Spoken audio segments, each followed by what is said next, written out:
அனைவருக்கும் இனிய வணக்கம். இந்த டோரா தான் எங்கள் வீட்டு காவல் தெய்வம். எங்களோட செல்ல நாய், பெண் நாய். இப்போ சினையா இருக்குது. இன்னும் ஒரு 20 நாளில் குட்டி போட்டுரும்.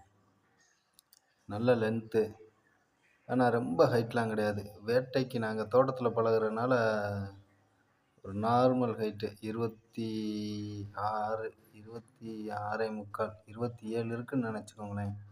ஆனால் 26.75 சூப்பராக இருக்குது. காலில் இருந்து ஷோல்டர் வரைக்கும். தலையெல்லாம் அளந்தால் கூட வரும், அதெல்லாம் அளக்கூடாது. 26.75 இன்ச்சு கரெக்டான ஹைட்டு. ரொம்ப ஹைட்லாம் கிடையாது. பெண் நாய். ஆனால் இதுக்கு ஜோடி செத்த ஆண் நாய் 32 இன்ச்சு நாயில் சேர்த்துருக்கோம். அது கன்னி நாயில் சேர்த்துருக்கோம். இது எப்படி இருந்தாலும் இன்னொரு 20 நாளில் குட்டி போடும். இதோட குட்டி யாருக்கு வேணுமோ ஸ்க்ரீனில் தெரிகிற நம்பருக்கு காண்டாக்ட் பண்ணுங்கள். குட்டி ரொம்பலாம் ப்ரைஸ் கிடையாது. ஒரு குட்டி வெறும் 5000 ரூபா தான். ஆண்குட்டி பெண்குட்டி எல்லாமே 5000 ரூபா தான். நம்ம அப்படிலாம் பிரித்து கொடுக்குறதில்ல. நன்றி, வணக்கம்.